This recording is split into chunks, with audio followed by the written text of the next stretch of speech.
Ya miren, estamos a un minuto de partir. La idea de esta charla, digamos, es un poco, yo hace poco di una charla para una inmobiliaria que me pidieron, básicamente inversionistas inmobiliarios, y estábamos viendo todo lo que tiene que ver con la tributación de los bienes raíces, básicamente en lo que respecta a su a la reforma tributaria, ¿cierto? Lo que respecta a su tributación, los alcances, si estoy o no afecto a IVA, si me conviene o no me conviene invertir como persona natural o me conviene invertir como empresa, si ya voy en la quinta propiedad, ya voy en la sexta propiedad, voy en la propiedad 20, dependiendo de sus características, digamos, como inversionista, cómo le afecta, si ya están en determinada edad, ¿cierto? Y piensan que a lo mejor eh, están pensando en dejar una herencia, ¿cierto? Y para que sus hijos o sus herederos no estén grabados con ese impuesto a la herencia, cómo manejar ese tipo de cosas, ¿cierto?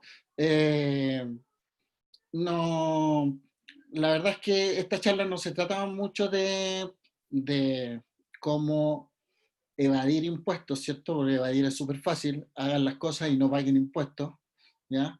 Pero más que nada se trata de cómo ordenarse tributariamente de tal manera de que ustedes sepan cuándo les va a afectar un determinado impuesto, cómo les va a afectar ese determinado impuesto, cómo pueden pagar ese determinado impuesto, ¿cierto? Y en todo ese conjunto, sabiendo la forma en que van a tributar, ¿cierto? Poder definir una buena estructura, ¿cierto? Para enfrentar los desafíos inmobiliarios que pretenden tomar, ya sea si van a invertir en propiedades y arrendarlas, si van a invertir en terrenos, lotearlos y venderlos, ¿cierto? Hay distintas formas de invertir inmobiliariamente. Si van a arrendar amoblado o no amoblado, si van a arrendar para habitación o para comercio, ¿cierto? Depende de muchos factores. Por lo tanto, en vista de la cantidad de participantes que estoy viendo que se suman y se suman minuto a minuto, eh, es importante que definamos primero voy a dar la charla, ¿cierto? Voy a nombrar los distintos tópicos de esto, ¿cierto?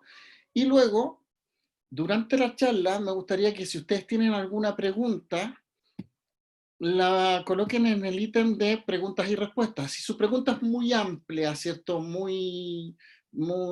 Que ustedes sientan que no puedan expresarla en un par de líneas, ¿cierto? Ustedes me levantan la mano, me parece que hay un botón que le aparece ahí como asistentes, ustedes me levantan la mano y yo les doy el audio para que ustedes puedan eh, preguntarme a viva voz, ¿cierto? Y en base a eso poder responderles. Lo ideal es que no, no hagamos preguntas demasiado personales y casuísticas en la medida de que eh, con esas preguntas demasiado personales y casuísticas puede que eh, abarquemos demasiado tiempo y hay personas que se pueden sentir, digamos, un poco pasadas a llevar en el sentido de que la idea es que sean preguntas cortas, precisas y y corta, precisa, ¿cierto? Y genérica, ¿ya? El, si ustedes quieren un caso a caso, me pueden escribir, ¿cierto? Y yo les respondo las preguntas. Si ustedes necesitan un tema más allá de lo que es una consulta, bueno, podemos evaluar, yo les recomendaré una persona, o bien, dependiendo de qué se trate, quizás a lo mejor lo pueda ver yo mismo. Todo va a depender, digamos, no les aseguro nada de eso. Sí, sí, bien, el fondo de esto es que ustedes entiendan cómo deben tributar ordenadamente, ya sea para aquellos que son asesores o contadores, sepan muy bien cómo responderle a sus clientes, ¿ya? Y en la medida que no le puedan responder bien a sus clientes, bueno, escríbame. O si no, tiene mi número de teléfono que está al pie de todas las diapositivas y va a estar al final, ¿cierto?, de esto, y también va a poder escribirme, me escribe un WhatsApp, me llama por teléfono, ¿cierto?, y me pregunta. La idea es que no se topen en una mala asesoría. Porque entiendo que es muy importante esto, porque cuando hablamos de bienes raíces generalmente hablamos de sumas grandes de dinero, ¿ya? Hablamos de inversiones. Entonces cuando estamos hablando de una inversión, no es, si llegase a estar grabado, independiente con el impuesto que esté grabado, a la persona, al contribuyente le va a doler. Le va a doler porque generalmente el impuesto es alto. El que te graba un mayor valor, el que te graba una operación con IVA, ¿cierto? O sea, no sé, ponte en el caso, el IVA está ahí hablando casi un 20%. Si tú definiste que la operación no tenía IVA, el contribuyente vendió, se hizo su utilidad, él se hizo su margen hasta donde podía vender dependiendo de sus necesidades, ¿cierto? Porque probablemente vendió producto de una necesidad, y vienen en una fiscalización más adelante, ¿cierto? Y, le, y el Servicio de Impuestos Internos no, le dice, señor, ¿sabe qué? Usted tributó mal, pues. Usted hizo su venta exenta y resulta que está afecto. Así que págueme ese IVA que me dé. Y resulta que le quitaste toda la utilidad no tú, digamos, pero toda la utilidad que el contribuyente pensó que podría haber tenido en esa enajenación, se le fue en pagar IVA. ¿Te fijas? No significa que el fisco te esté robando, no significa que el Servicio de Impuestos Internos haya venido a asaltarte después que vendiste la casa, simplemente se trata de, eh, de que el contribuyente no se informó lo suficientemente bien antes de realizar la operación. Ya recordemos que el Servicio de Impuesto Interno siempre llega después, cuando la operación ya está materializada. Por lo tanto, ya no podéis cambiar el precio, ya no podéis cambiar los contratos, ya no podéis cambiar la escritura. Lo hecho está. Y sobre eso, si hay hecho grabado, no hay mucho que hacer. ¿Ya? Por lo tanto, por eso es bueno mantener una buena información. Respecto a las preguntas de si les hago llegar el PowerPoint, no hay ningún problema. Déjenme el mail en el chat o en las preguntas y respuestas. La idea es que sea en el chat.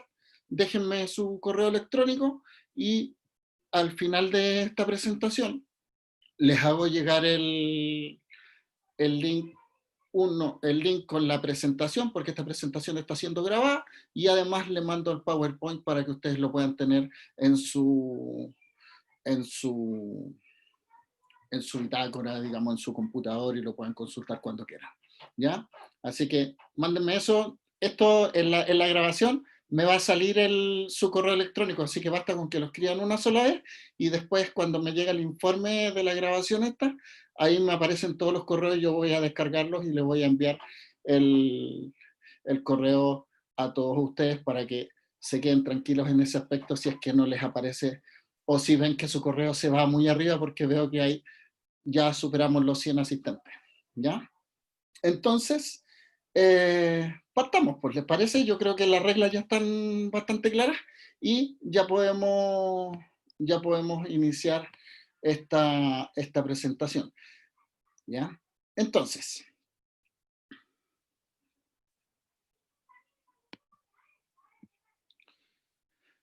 dicha esta introducción, ¿cierto? Vamos a hablar en lo que comprende los bienes raíces y su tributación. Una forma cómo poder utilizar eficientemente las inversiones en bienes raíces. Como lo dije en una presentación en alguna oportunidad, cómo poder hacer que los impuestos y la forma de tributación nos beneficiemos de ellos en vez de que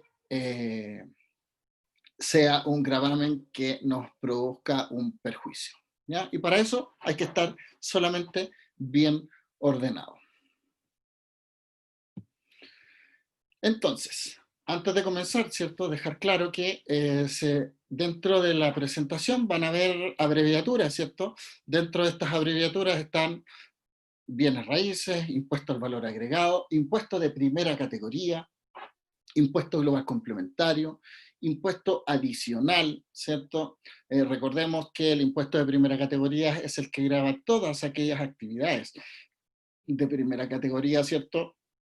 Donde entendemos que están los empresarios individuales, las sociedades de personas, las sociedades de capital, las empresas individuales de responsabilidad limitada también.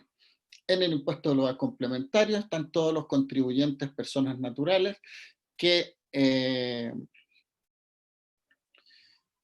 tienen su residencia, ¿cierto?, tributaria en el país. Y en el impuesto adicional, ¿cierto?, tenemos todas aquellas personas no residentes, ¿cierto?, tributariamente hablando.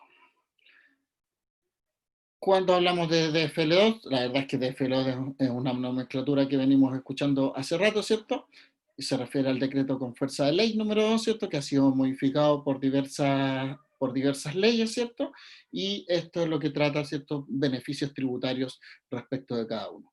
Persona natural, persona jurídica, sociedad de personas, sociedad anónima, unidad de fomento y IH, que es el impuesto a la herencia. Hay otras más abreviaturas, digamos, pero es que si no haríamos esta diapositiva demasiado grande, pero esas son las principales. Dicho esto, comencemos. Primero, respecto del IVA. Respecto del IVA, ¿ya? La actividad de bienes raíces o la actividad inmobiliaria, ¿cierto? En la reforma del año 2014, con su modificación o modernización, afectó principalmente, uno de sus grandes cambios y que generó bastante impacto fue que la actividad inmobiliaria pasó de ser una actividad exenta de IVA, ¿cierto? Pasó a ser una actividad afecta a IVA, pasó a ser un hecho grabado básico de venta. Cuando hablamos de hecho grabado básico de venta, significa que usted el único requisito que tiene que cumplir cuando se dedica a la actividad inmobiliaria, cuando entendemos actividad inmobiliaria como actividad de compra y venta de bienes raíces, ¿cierto? Basta con que usted cumpla un requisito esencial que se llama la habitualidad, ¿ya? Porque la ley habla de vendedor, ¿cierto? Porque estamos hablando de una venta. Y la ley dice, esta es la ley de impuestos a las ventas y servicios, dice que el vendedor va a ser aquel que realiza las operaciones en forma habitual. Y luego dice que la habitualidad va a estar calificada a juicio exclusivo por el Servicio de Impuestos Internos, y el Servicio de Impuestos Internos ha dicho, mediante innumerables jurisprudencia administrativa, oficios, circulares y resoluciones, en que la habitualidad la califica en base a la naturaleza, cantidad y frecuencia con que el contribuyente realiza las operaciones. Aquí nadie le puede decir cuál es la regla general. Nadie le puede decir, si venden más de 2, vas a estar grabado. Si venden más de 3, vas a estar grabado. Si venden más de 10, vas a estar grabado. Si vendes una cada año, no vas a estar grabado. Nadie le puede decir eso, ¿ya? Porque depende de, como señala la ley, naturaleza, cantidad y frecuencia. Esto quiere decir que a lo mejor usted vende una cada año y, eh, y la vendió en circunstancias en que no se ha dedicado, usted no la compró para venderla, sino que la vendió por determinadas circunstancias económicas, financieras, distintas a la comercial, ¿cierto? En la cual usted determinó venderla. Por lo tanto, es totalmente defendible ese caso, ¿cierto? Y no necesariamente, necesariamente se podría pelear la habitualidad en eso y no grabarse con IVA. Pero dicho de otro modo, a lo mejor usted vende una cada 2 años y resulta que el servicio lo va a fiscalizar y determinaron que efectivamente cada 2 años usted se demoraba en lotear, en construir y vender. Entonces, ¿qué es lo que definieron? Definió el fiscalizador que usted tenía Cuando digo el fiscalizador no me refiero a la persona, me refiero al ente fiscalizador, porque esto debe estar regulado a través de una resolución, a través de una citación que va firmada por varias personas. No es que una persona se le ocurrió grabarlo con IVA y así va a ser siempre. Usted siempre tiene la posibilidad de impugnar esas decisiones del ente fiscalizador que hace a través de su fiscalizador, sus abogados o el jefe de grupo. Y tiene diversas opciones tributarias para poder reclamar dentro del mismo servicio, administrativamente, incluso los tribunales tributarios y aduaneros, cuando usted está bien asesorado, ¿cierto? Se asesora con un abogado, cree que tiene la razón es defendible por su asesor jurídico, ¿cierto? Y en ese orden usted fue y la peleó en un tribunal. ¿Ya? Lo que quiero decir con esto es que este tema de la habitualidad es un tema, si bien es cierto, sensible, es un tema que nadie tiene la última palabra, ¿cierto? Más que el mismo Servicio de Impuestos Internos a través de una fiscalización o el Tribunal Tributario Aduanero en caso que usted se vaya a esas instancias. Y ahí recién usted puede entender que a lo mejor usted se equivocó en el caso que pierda, o en realidad el fiscalizador se equivocó en caso que usted gane. ¿Ya? Pero me refiero a es un tema sensible y que está sujeto a los reclamos tributarios. Lo modificado en esa época se mantiene en la reforma de este año. Recordemos que la ley 21.210 cambió ahora en marzo de este año, y ese gravamen de IVA y sus normas se mantuvo con una sola excepción que vamos a ver más adelante. Y respecto al arrendamiento, ya una actividad conexa a la actividad inmobiliaria, ¿cierto? Cuando hablamos de arrendamiento para fines habitacionales o para fines comerciales, va a pagar IVA en la medida que ese inmueble se encuentre amoblado. ¿Qué significa que el inmueble se encuentre amoblado? Para los efectos tributarios, la misma ley se hace cargo de eso, ¿cierto? Y le dice que el inmueble se entenderá amoblado cuando no baste ninguna acción posterior de parte del arrendador, ¿cierto? Perdón, del arrendatario, no baste ninguna acción posterior para, eh, para cumplir su destino. ¿Qué quiere decir esto? Que si yo arriendo una casa y se la arriendo a la señora Juanita, ¿cierto? ¿Qué es lo que va a suceder? Si la señora Juanita le paso las llaves de la casa y la señora Juanita entra a la casa y con eso es suficiente para que ella cumpla el rol sobre la cual yo se lo arrendé, entonces esa casa se entiende amoblada. Por el contrario, si yo le paso las llaves de mi casa a la señora Juanita llega a la casa y dice, ok, ya está listo, entonces ahora tiene que llegar el camión de la mudanza para que yo tenga living, para que yo tenga donde dormir, para que yo tenga donde cocinar, ¿cierto? Para que yo tenga donde lavar, para que tenga esto, para que tenga esto otro. Entonces requiere una acción posterior, requiere que ella venga con sus cosas, con parte del mobiliario. Entonces, si esta acción es requerida, se entiende que el inmueble no estaba amoblado para los efectos de esta ley, ¿ya? Independiente que a lo mejor pueda tener unas pocas cosas, muchas veces se entregan los departamentos, por ejemplo, con la cocina lista, llegar y utilizar, pero viene solo la cocina, el resto de las habitaciones están todas peladas, ¿cierto? Y tengo que ir a comprar el living, tengo que ir a comprar la cama, ¿cierto? Entonces no se va a entender amoblado en ese aspecto, ¿ya? Y cuando el destino es comercial, industrial, ¿cierto? ¿Qué es lo que sucede ahí? Vas a entenderse amoblado también, en la medida de que no requiera una acción posterior para su fin. ¿Qué significa esto? De que si yo arrendé una bodega, por ejemplo, y está, o un, no sé, pues, un local comercial, y resulta que lo único que tiene que hacer la persona del local comercial es comprar las bebidas, comprar los insumos, levantar la reja y ponerse a vender. Se entiende que ese inmueble está amoblado, ¿ya? Versus que le arriendo un local comercial, y mi arrendatario, ¿qué es lo que tiene que hacer? Tiene que ir a comprar una serie de refrigeradores, los mesones, poner las sillas, pintar, arreglar, cambiar la luz. Entonces estamos hablando de un inmueble que no se encuentra amoblado.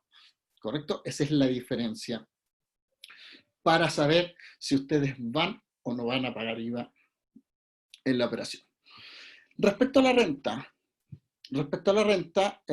ahí tienen que tener claro ya que la venta de bienes raíces, independiente del uso que se le dé, ¿cierto? Se va a gravar con impuestos personales, bajo ciertas condiciones que vamos a ver más adelante. Hay límites de exención, periodos que pagan renta, periodos que no pagan renta, va a depender si es o no es de FL2, qué número de departamento es, cuándo lo adquirió, depende de muchas circunstancias, ¿ya?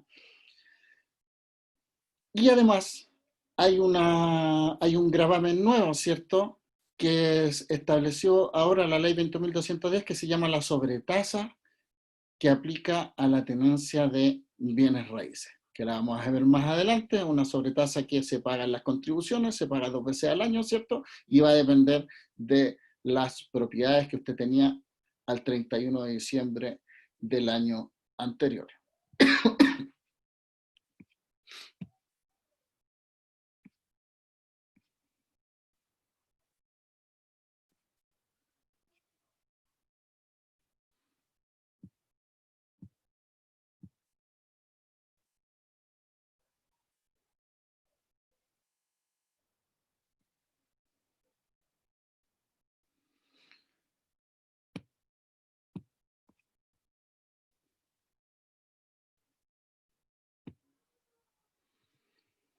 Entonces,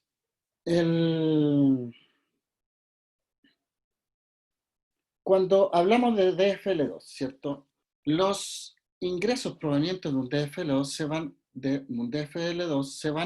se van a dividir en dos. Entre aquellos inmuebles adquiridos antes del 31 de octubre del 2010, ¿cierto? Los que no van a tributar, ¿cierto? Porque vienen con la franquicia anterior, y luego sobre aquellos que se adquirieron después del 31 de octubre del 2010, ¿cierto? En la cual solo gozarán de la franquicia del DFL2 hasta la segunda vivienda adquirida, nueva o usada, ¿cierto? Y además que se, se eliminó, ¿cierto?, un párrafo en la ley de impuestos a las herencias y donaciones, ¿cierto?, en la cual ya no se traspasa el beneficio del DFL2 cuando existe la sucesión por causa de muerte o la herencia, ¿ya? Y el ingreso no renta, ¿cierto?, en el cual las personas naturales, ¿cierto?, hasta un límite de ganancias de 8.000 unidades de fomento no van a tributar con el impuesto global complementario que les corresponde. Vamos a ver franquicias, ¿cierto? Por ejemplo, el IVA en las inmobiliarias, cuando usted tiene una actividad de primera categoría, ¿cierto?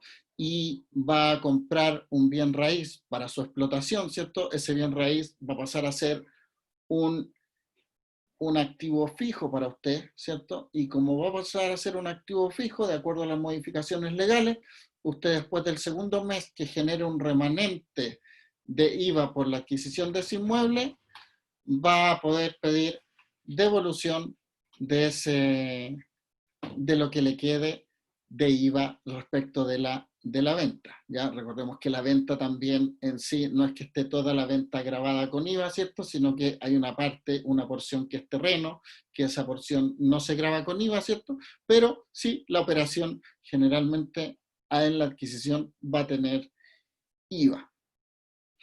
El impuesto a la herencia, ¿cierto? El impuesto a la herencia, creo que esta era una pregunta que me hicieron por ahí, ¿cierto?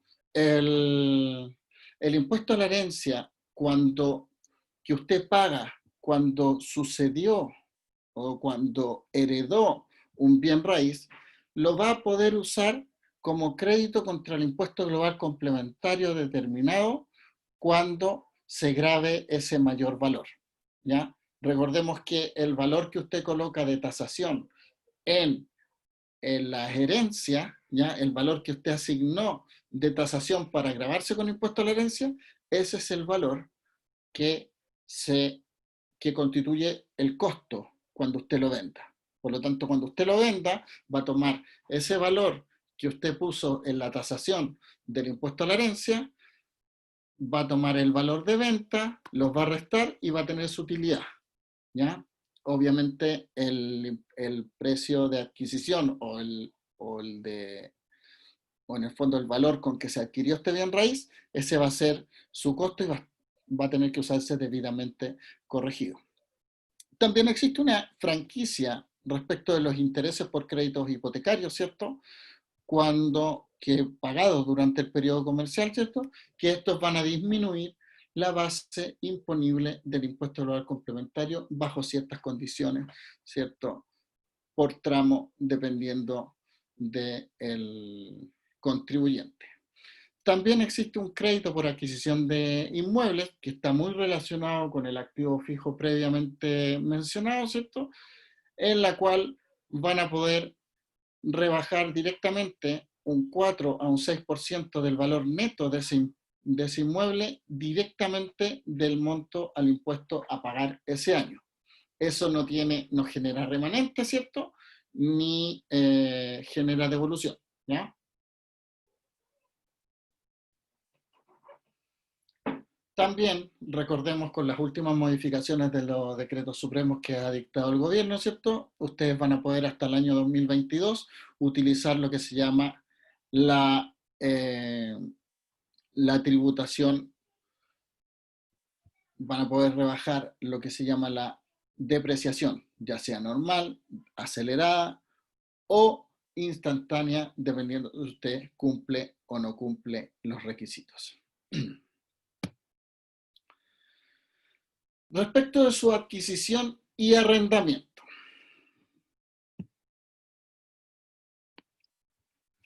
Primero, por regla general, las personas naturales y las personas jurídicas que adquieran un inmueble lo van a adquirir por regla general con IVA. Excepto cuando el adquirente, ¿cierto?, lo haga mediante un subsidio habitacional, ¿ya? O lo haga a través de una de estas instituciones que intermedian las adquisiciones de casas con subsidios habitacionales, ¿ya? Si es así, la operación está sin IVA. Y además va a ser sin IVA cuando usted cumpla los requisitos de exención que estableció la reforma del 2014. No sé si quedarán todavía algunos proyectos por ahí que estén con esa exención, digamos, pero esa ley establecía que aquellos proyectos que su permiso de edificación se hubiese estado aprobado antes del 31 de diciembre del 2015, ¿cierto? Entonces ese proyecto se completo en su enajenación y va a estar sin IVA, digamos. Eso fue ya hace bastantes años, pero en el caso de que todavía queden algunos inmuebles por ahí, usted todavía podría comprar algún departamento sin IVA. Lo dudo, yo no lo he visto, pero es posible que dentro de nuestro largo territorio todavía puedan existir. Una vez adquirido y habiendo transcurrido 3 meses habiendo generado un remanente de crédito fiscal, ¿cierto?, los contribuyentes de primera categoría podrán pedir devolución del excedente de IVA de esa inversión, ¿ya? Esa es una opción de caja que tienen los contribuyentes. Recordemos que esa opción, este beneficio no es un regalo a título gratuito, ¿cierto?, sino que usted tiene que ir reintegrándolo. ¿Y cómo lo va a reintegrar? Lo va a reintegrar con el 19% de sus arrendamientos. Si estos son exentos de IVA, va a tener que reintegrar el 19% en cada mes, ¿cierto?, en carácter de reintegro, hasta que agote la devolución que solicitó. Y si usted está afecto a IVA, ¿cierto?, en su operación, lo va reintegrando. No necesita reintegrar un adicional, lo va pagando en la medida que pague sus débitos fiscales. ¿Ya? Pero entendamos lo que es como un anticipo, porque hay muchas personas que podrían pensar, me compro el bien raíz, obtengo la devolución y hago término de giro. Sáquense esa idea de la cabeza porque eso es un delito. ¿Ya?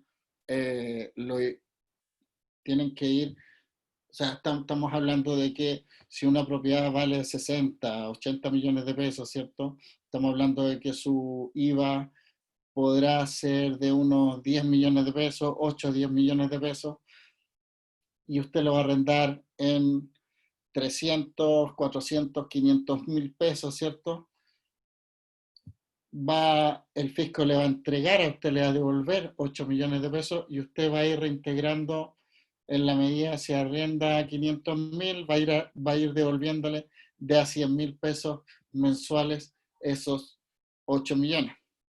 Ya, la verdad es que es una opción de caja, digamos, considerando que muchas veces eso que le van a devolver corresponde prácticamente a una buena parte del pie que deben dar por ese inmueble.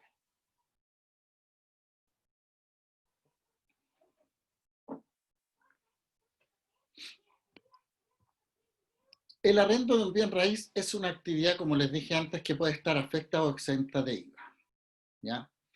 Y puede estar afecta o exenta de renta si esta es o no goza de las franquicias del decreto con fuerza de ley número 2, del DFL2, ¿ya?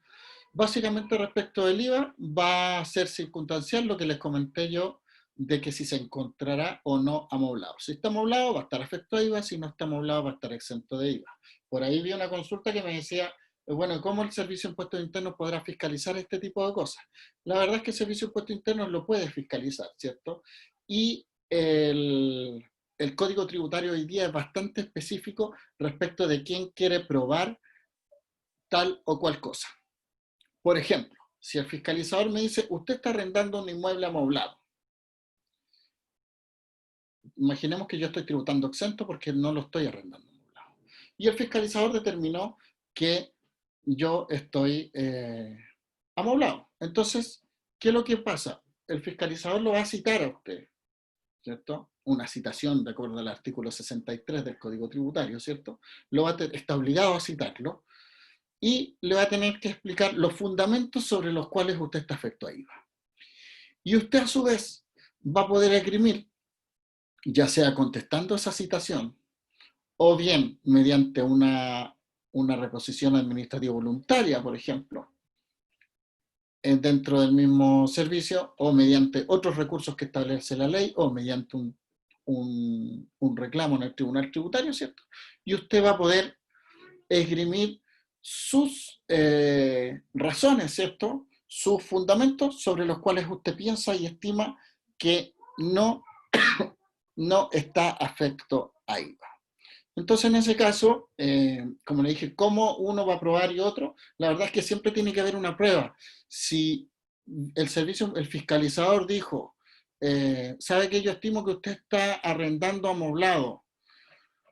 Por, sí, porque sí, y porque yo estimo y porque yo, de acuerdo a los antecedentes que tuve a la vista, así lo determino, la verdad es que eso no es un fundamento suficiente. ¿Ya? Y si existe una situación con ese tipo de fundamentos amplios, usted perfectamente puede reclamarla o puede ya sea reclamarla directamente en el tribunal tributario o reclamarla en otras instancias. Pero no es un sí porque sí ni un no porque no.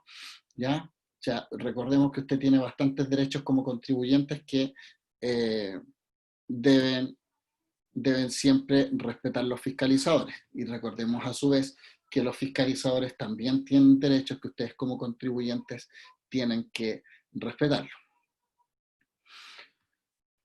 Y como dije, respecto a la renta va por regla general, el arrendamiento es un incremento patrimonial, por lo tanto va a estar afecto a la tributación, ya sea de impuesto global complementario, impuesto adicional o impuesto de primera categoría, ¿ya? Y esto significa que si usted es primera categoría, el arrendamiento forma parte de los ingresos que usted tiene que tributar en su renta líquida imponible, de acuerdo al artículo 29 de la ley de la renta, ¿cierto? Y si usted es una persona natural, usted tiene que tributar por esos arrendamientos en su base imponible del impuesto global complementario, ¿ya? Y lo mismo si usted es contribuyente del impuesto adicional. Tiene que determinar eso e incorporarlo en su base imponible.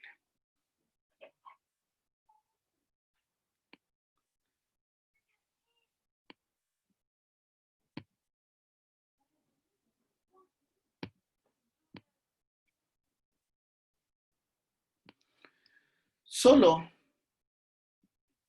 no van a estar grabadas con el impuesto a la renta las rentas que provengan de un inmueble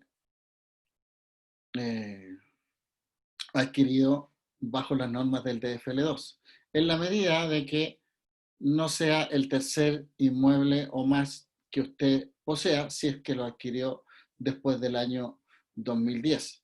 ¿Ya? Si lo adquirió antes del 2010 y ya tenía 50 departamentos que gozaban del DFL2, van a seguir gozando. ¿Ya? Pero si lo hace después, ¿cierto? En la medida de su tercera vivienda DFL2, esa sí ya va a estar grabada con impuesto a la renta.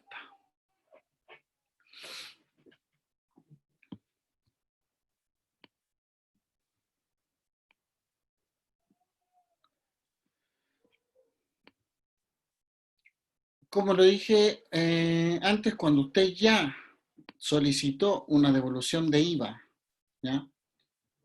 Usted va a tener que restituirla con su facturación, ya sea si esta fue exenta o fue afecta. ¿Ya? Si es exenta, va a tener que reintegrar el equivalente a su arrendamiento, y si es afecta, ¿cierto? No va a tener ninguna obligatoriedad de reintegro porque ya lo está reintegrando con su operación.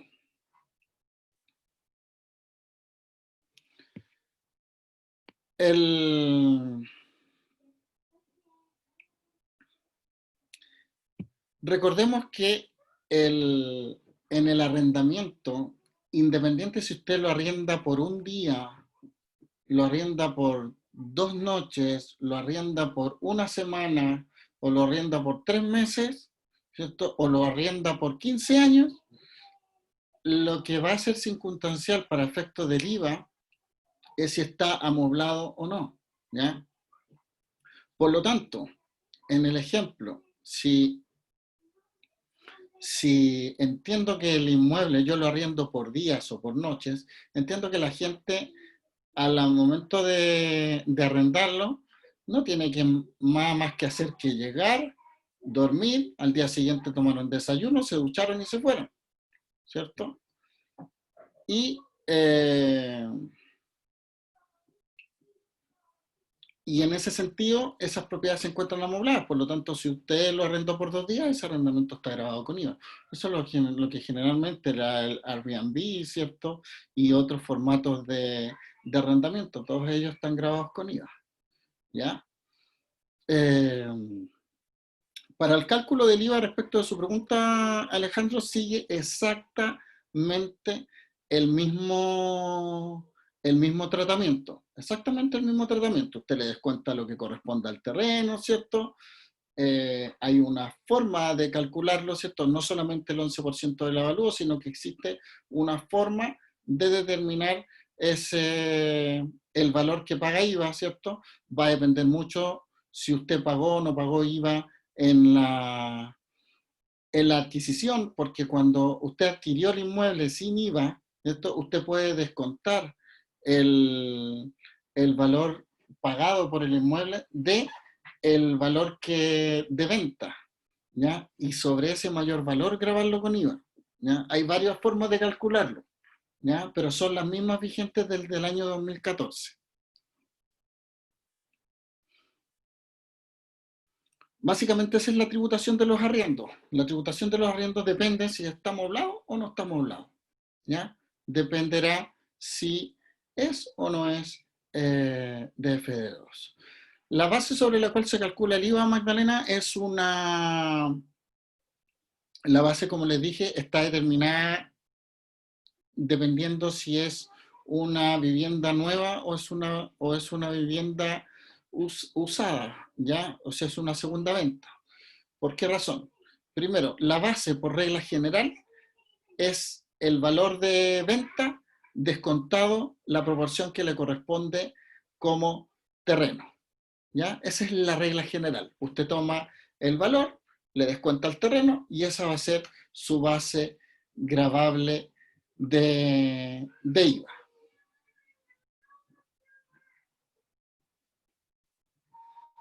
Así es, está bien tu mini resumen. De todas formas, yo le voy a enviar esta presentación, Ignacio. ¿Ya? El, eso es, sobre esa es la base por regla general. Si usted tuvo una vivienda que ya adquirió antes, y, y si usted cuando la adquirió, ¿ya? No pagó IVA, ¿cierto? Usted va a descontar ese costo, ¿ya? De ese costo va a descontar o sea, del valor de venta usted le va a descontar ese costo, siempre descontando el valor del terreno. Usted no va a poder ocupar el valor del terreno ni en el costo ni en la venta, porque recordemos que el terreno no forma parte ni del costo gravable ni de la venta gravable. Ya siempre cuando hablamos de base, siempre vamos a hablar de montos descontados ya el valor del terreno. ¿Ya? Usted descuenta, cuando se trata de una propiedad así, usted descuenta ese monto y la diferencia la va a gravar con IVA. ¿Ya? Esa es la forma de determinarlo por regla general. Siempre hay que verlo caso a caso porque tienes que traerte el valor, te lo tienes que traer debidamente reajustado hasta el momento de la venta. ¿Ya? Respecto de una propiedad, cuando se compra media, ¿cierto? Para efecto de contar las propiedades que una persona tiene a su haber como DFL2 para saber cuál es la tercera, cada uno tiene una propiedad, ¿ya? Si usted tiene un DFL2 a medias con su señora. Pero respecto de la tributación del mayor valor, usted va a tributar el mayor valor en base a su proporción que tenga, 0,5 y 0,5. Pero para efectos del conteo, si usted con su señora compró una propiedad a medias, DFR2, gocen de la franquicia. Compraron la segunda propiedad a medias con su señora, DFL2, gozan de la franquicia. Compraron una tercera propiedad, DFL2, ninguno de los dos goza de la franquicia. ¿Ya? Me parece que existe un oficio del Servicio de Impuestos Internos que le responde lo mismo que le estoy señalando. ¿Ya?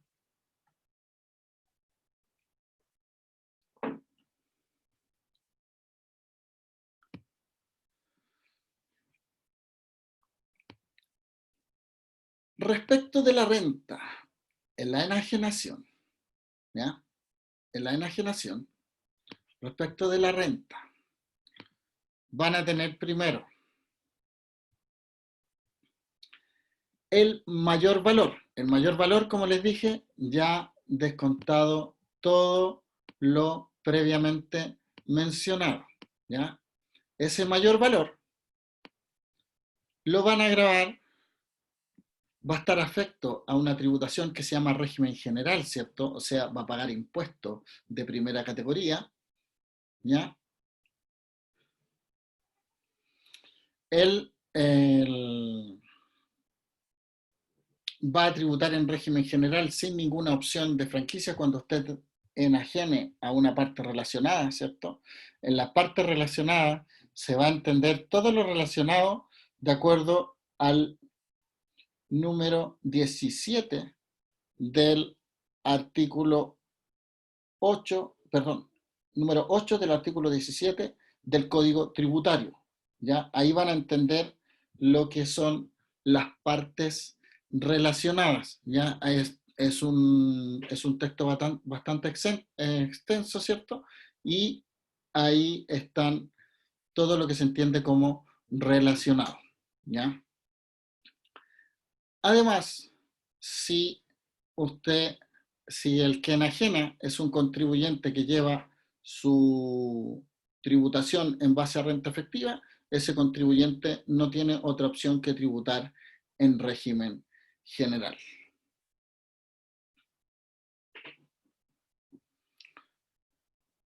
La franquicia habla de tenencia de DFL2, Margaret. La franquicia, la ley del DFL2 no asume la actividad, ¿ya? Habla de que si usted tiene un DFL2, tiene un segundo y tiene un tercero dentro de su haber, dentro de su patrimonio, el tercero va a estar grabado, independiente de si vive en uno o no, ¿ya?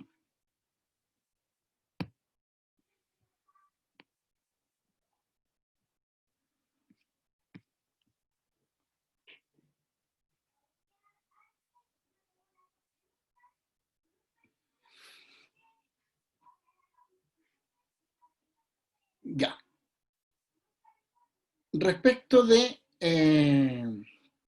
cuando existe un mayor valor que no va a tributar al régimen general, ya vimos los casos en que va a tributar con régimen general, cuando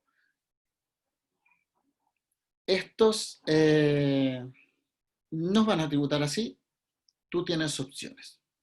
Primero, el valor de adquisición va a ser el precio grabable o su base imponible va a ser el valor de adquisición menos el costo corregido, menos todas las mejoras que formen parte del bien que se está enajenando, informadas, ¿cierto?, al Servicio de Impuesto Interno en tiempo y forma, en la forma que la regule mediante resolución, y debe ser parte del avalúo fiscal que se grava con las contribuciones, ¿ya? O sea, todas las mejoras deben haber estado informadas en tiempo y forma y ser parte del avalúo fiscal. O sea, entendemos que si con esta modificación, y esto, por eso le puse ahí entre paréntesis, atento a esta nueva ventana, cuando se incorporó esta misma norma, que no estaba redactada de la misma forma, ¿cierto? En el 2014 se estableció que la, para que las personas pudieran regularizar las construcciones que tenían antes de la entrada en vigencia de la ley, ¿cierto? Para que éstas pudieran formar parte del costo y se estableció un periodo, ¿cierto? Hasta el 31 de diciembre del 2016 se podían haber informado todas las mejoras para que éstas formaran parte del costo tributario desde el punto de vista de, de la, de la renta, ¿ya? Y hoy día dice debe formar parte del avalúo fiscal. Por lo tanto, si usted bajo el procedimiento que regula el Servicio de Impuestos Internos y las municipalidades, usted informa las mejoras de su bien raíz para que éstas estén constituidos en el avalúo fiscal, esas mejoras van a formar parte del costo, ¿ya? Por lo tanto, usted va a poder corregir si es que no se acogió a esa norma transitoria del año 2016. Este mayor valor va a estar grabado, pero en la parte que exceda las 8.000 unidades de fomento, ¿ya? Solo en la parte que exceda las 8.000 unidades de fomento. Ese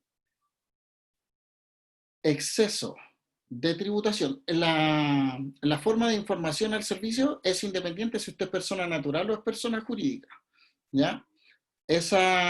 La ley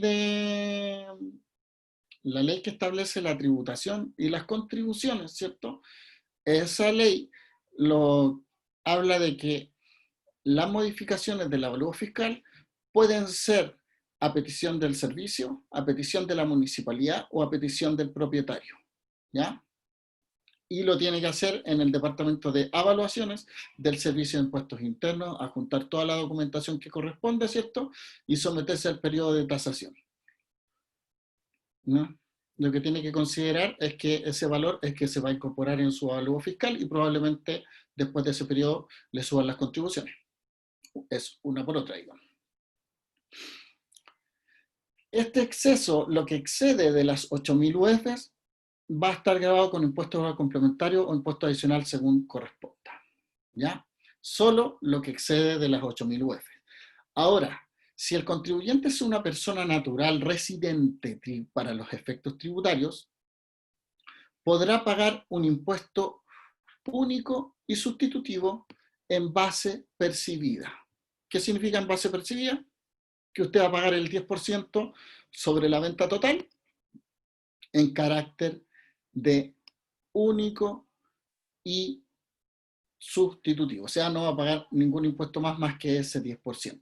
Y ahí usted tiene que ver, por eso les digo que generalmente tienen que hacer bien este tema, bien asesorados cuando van a vender un bien raíz, porque existen varias formas de tributación de esto. Entonces usted va a tener que decir cómo tributaría si tributara con el 10% de impuesto único sustitutivo. ¿Cómo tributaría si pagara solo impuesto global complementario? ¿Cómo tributaría si pagara solo impuesto adicional? ¿Cómo tributaría si pagara de una u otra forma? Y en ese sentido, usted va a poder tener bien claro cómo va a tributar y va a poder hacer su proyección incluso del valor que le asigne a la propiedad para determinar lo que es de impuesto y lo que es suyo. Si entre compra y venta transcurre menos de un año, usted está obligado a tributar en régimen general. Se presume habitualidad. Y menos de 4 años en caso de que exista una subdivisión o construcción de edificios por departamento, incluyendo sus bodegas y sus estacionamientos, 1 y 4 años. El impuesto global complementario que se determine podrá pagarse igualmente en base de vengada. ¿Qué significa eso? Que yo voy a poder llevarme a mi global la base completa. Y en ese sentido, me la puedo llevar con un tope de 10 años, ¿cierto? Pero equivalente a la cantidad de años que yo tuve el bien raíz. ¿Qué significa? Para poner un ejemplo redondo, si yo tuve un inmueble y mi base imponible del impuesto global complementario es 100 millones, por ejemplo, y yo adquirí el inmueble, adquirí la casa, ¿cierto? Y la vendí a los 6 años. ¿Qué significa? Que esos 100 millones yo lo voy a poder distribuir en 6 años. El primer año voy a pagar la sexta parte de los 100 millones, el segundo año la sexta parte de los 6 millones, de los 100 millones actualizados, ¿cierto? Y así durante 6 años hasta que agote los 6 millones. ¿Ya? Si yo tuve la casa, la tuve 12 años, voy a poder distribuir esta, este impuesto global complementario, los mismos 100 millones, pero no, ya no en 12, sino que en 10, porque 10 años es el tope para este beneficio.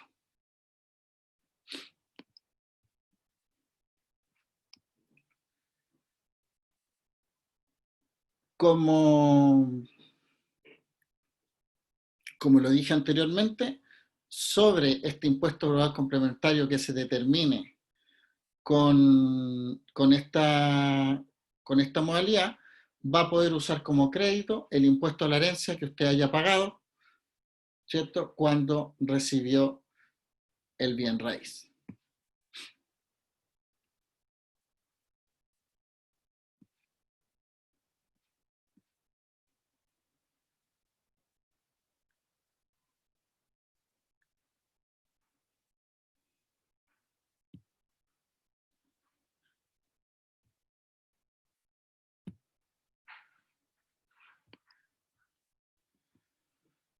Entonces, tengo como un cuadro resumen, ¿cierto? El mayor valor que excede las 8.000 UF va a tributar en renta percibida como impuesto de valor complementario, ¿cierto? Directamente a su base global.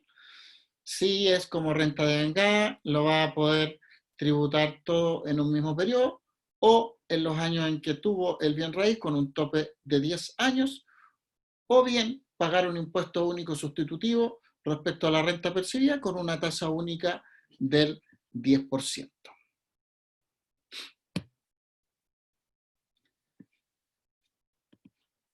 Antes de pasar a la sobretasa, ¿cierto?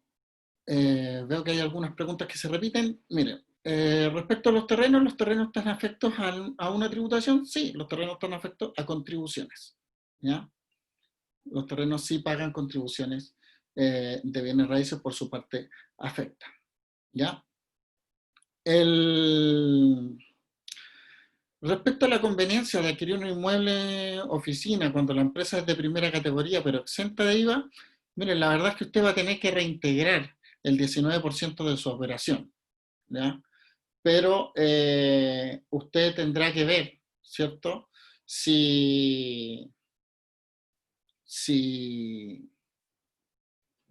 si le sirve la caja, o sea, si la inversión es lo suficientemente importante, ¿cierto? Y usted hace una caja importante, yo creo que eso va a depender de su proyección financiera. En mi opinión, siempre que uno pide 27 bis, es súper condicionante dependiendo de el tiempo en que usted va a devolver eso, ¿ya? En la medida que me digan, ¿sabes qué? Yo tengo un remanente de crédito fiscal, si efectivamente lo puedo pedir, pero con la cantidad de ventas que tengo, ese remanente me lo voy a consumir en 3 meses. Si te voy a consumir el remanente en 3 meses, no tiene sentido que vaya a pedir la devolución, ¿ya? ¿Por qué razón? Porque no, ya lo que se te demoren en devolverla ya lo voy a tener reintegrado. ¿Te fijáis? Es un tema financiero. Pero si con el reintegro te va a pasar un mayor periodo de años, hágalo. Es un tema totalmente financiero. Respecto de si conviene o no conviene, la verdad es que esto es exactamente igual como cuando el servicio, o sea, el fisco devuelve plata. ¿Se acuerdan que en enero de este año hubo una devolución anticipada o sea, perdón, a fines del año pasado, a raíz del estallido social, a fines del año pasado, octubre, noviembre, por ahí, hubo una devolución anticipada de PPM, ¿cierto? Que correspondía al impuesto a la renta que usted iba a pagar ahora en abril. Entonces mucha gente pidió esa caja, ¿cierto? Pero después tuvo que reintegrarla en la operación renta. Entonces tú tenías que ver si este flujo era suficiente para pedirlo, tenerlo en enero y tener que devolverlo en abril. Y esto va a depender de la situación financiera de cada contribuyente. Yo siempre digo que la caja es bastante importante y va a depender de su flujo, es si le conviene o no.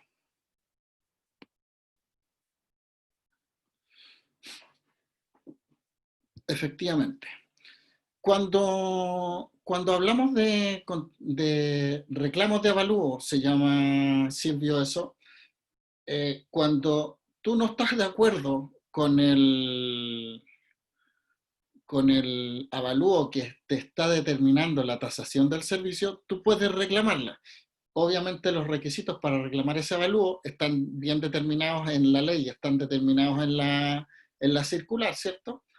Pero básicamente están determinadas en la ley. Y si tú determinas que aplicaron mal las tasas, aplicaron mal los porcentajes, te aplicaron mal los incrementos, ¿cierto? Lo puedes reclamar. Para eso hay plazos, ¿cierto? Y puedes hacerlo ya sea en el tribunal tributario o en el Servicio de Impuestos Internos mediante una RAC, ¿ya? Pero existe la forma de reclamar el avalúo, simplemente tienes que ver caso a caso si cumples o no cumples los requisitos. Recuerda que los terrenos sin construcción, los sitios, ¿cierto? Muchos subieron porque se encontraban en zonas urbanas y existe un castigo en la ley que sanciona la no construcción de sitios en zonas que son urbanas. Entonces, cuando tienes esa sanción, la sanción es el 100% de la contribución. Entonces, si tu sitio de ASO se encuentra dentro de una zona urbana y su avalúo fiscal es de 6 millones, para efectos de contribuciones es de 12. Entonces se duplica la contribución. Puede ser que por ahí esté el mayor valor que estás viendo que es muy alto. Todo, como dije antes, todo va a depender el caso a caso. El valor de venta de un bien raíz sí está regulado. Ya existe una facultad de tasación del servicio, ¿cierto? En la cual puede determinar que el valor asignado al bien, por tratarse de una empresa relacionada, ¿cierto? Se hizo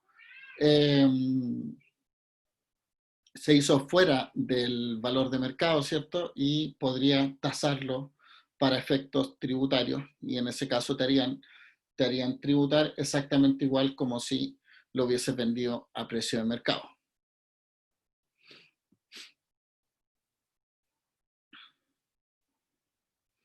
Respecto de cómo se determina el valor del terreno para el cálculo de IVA, la verdad es que existe siempre una proporción.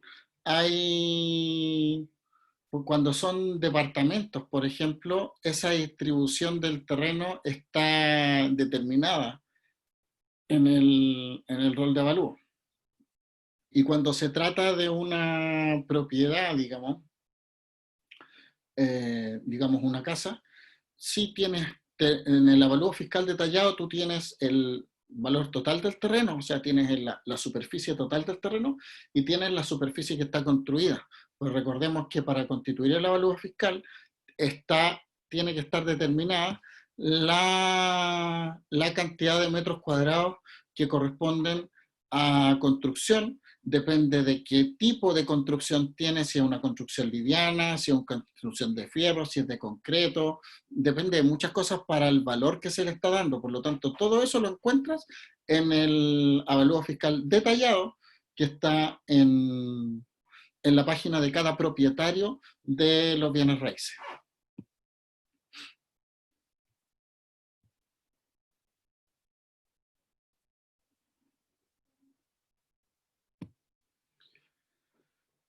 Respecto de la sobretasa de los bienes raíces, esto es nuevo, ¿cierto?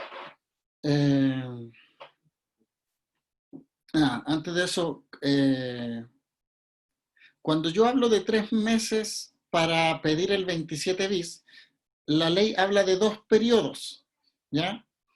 Entonces, ¿por qué yo digo 3 meses? Porque en un mes, supongamos en febrero, hiciste la compra. Te facturaron en febrero, lo vas a declarar en marzo. Vas a generar el primer remanente en marzo. Vas a generar el segundo remanente en abril. Y en mayo vas a poder pedir el segundo remanente en abril, y ahí recién vas a poder pedir la devolución por 27 bis. Te estás hablando de febrero, marzo, abril, al tercer mes. ¿Ya? Poco como norma. La verdad es que la ley habla de 2 periodos de remanente de crédito fiscal.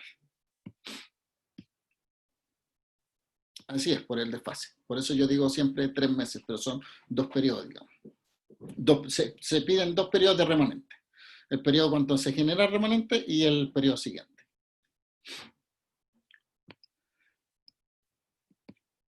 Entonces, la sobretasa de los bienes raíces. Primero, esta sobretasa grava independiente si es persona natural o jurídica. Va a gravar la suma de los avalúos fiscales que tenga bajo su propiedad un contribuyente al 31 de diciembre del año anterior. Si tiene, como en el caso que me comentaba un oyente, si tiene 0,5 y 0,5, se le va a asignar la mitad a cada contribuyente como base de esta base, ¿ya? La sobretasa se va a devengar año a año el 1 de enero, independiente con todos los bienes raíces que usted tuviera al 31 de diciembre del año anterior. ¿Ya?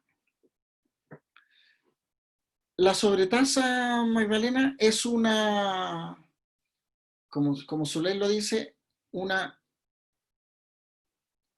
como se paga junto con las contribuciones. Y las contribuciones no son un impuesto, sino que son una tasa.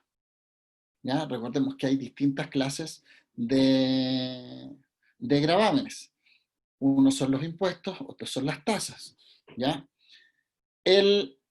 Como tasa propiamente tal, la contribución está determinada. Y esta, que va a gravar los bienes raíces, es un valor que se va a pagar adicional a las contribuciones y por eso se llama una sobretasa. ¿Ya?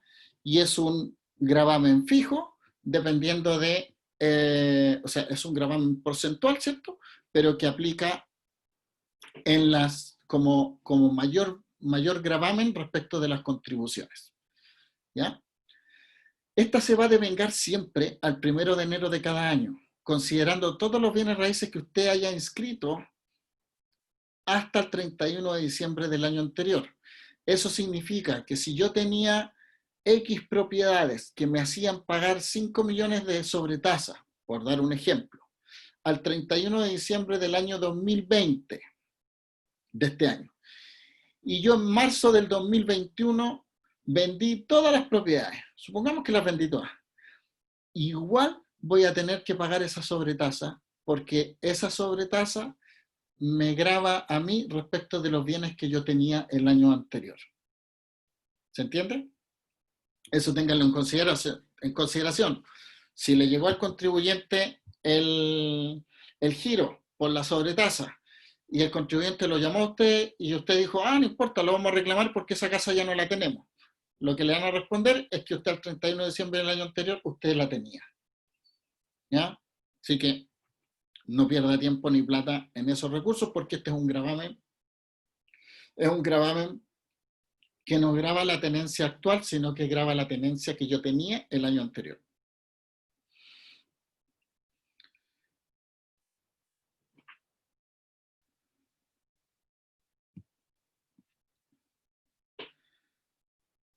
Entonces, como lo acabo de decir, ese giro y pago de esa sobretasa se va a realizar en la misma oportunidad que el impuesto territorial, las contribuciones. Lo más probable es que alguno ya lo haya, ya lo haya recibido porque ya se emitieron las de la cuota de este año.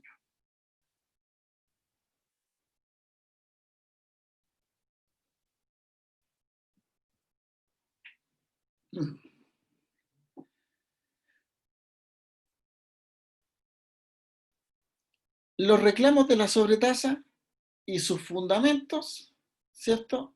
Se podrán reclamar conforme al procedimiento ya sea de una RAP o de un tribunal tributario y aduanero, ya sea porque se aplicaron mal los porcentajes, ¿cierto? Aplicaron mal las tasaciones, usted no estaba afecto, ¿cierto?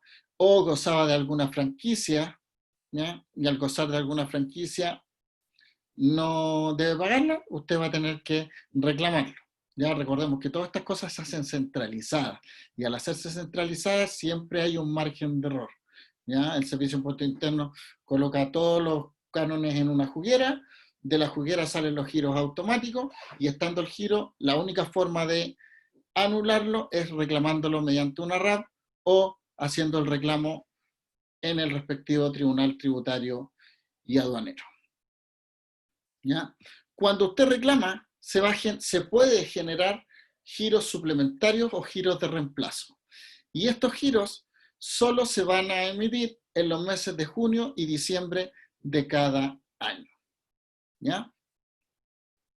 Existe un procedimiento especial de esto y es súper cortito. También existen beneficios para los adultos mayores, que también se incorporó en esta reforma. Primero, todos aquellos contribuyentes que al 31 de diciembre del año anterior hubieran cumplido 60 años en el caso de las mujeres y 65 años en el caso del hombre, ¿cierto? Si el inmueble está inscrito a su nombre en el conservador de bienes raíces respectivo, ¿cierto? Este inmueble puede estar a nombre exclusivo de la persona o en conjunto con su cónyuge, con su conviviente o con sus hijos, ¿cierto? Que hayan sucedido al cónyuge fallecido. El inmueble debe estar, él o los inmuebles deben estar destinados a la habitación, ¿cierto? Y el avalúo fiscal de este inmueble no deberá exceder, en el caso, como ya estamos en este año 2020, en el caso de este año, ¿cierto? No deberá exceder de los 133.300.000 y fracción.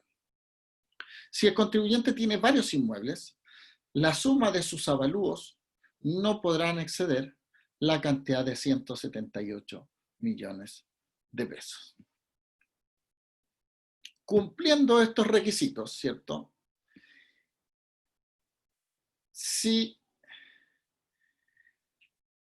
la remuneración del contribuyente, su base imponible, o sea, si los ingresos de este adulto mayor van entre 0 y 13,5 unidades tributarias anuales, este contribuyente tiene una rebaja del 100% de la contribución. O sea, no va a pagar la contribución. Si está entre 13,5 y 30 unidades tributarias anuales, este contribuyente tendrá las contribuciones rebajadas a la mitad.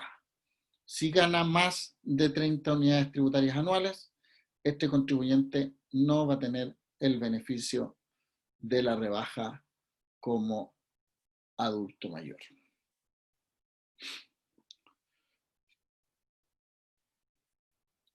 Bueno, hemos llegado hasta el final de la presentación. Ahí les reitero mi correo electrónico, mi número de teléfono, si tienen alguna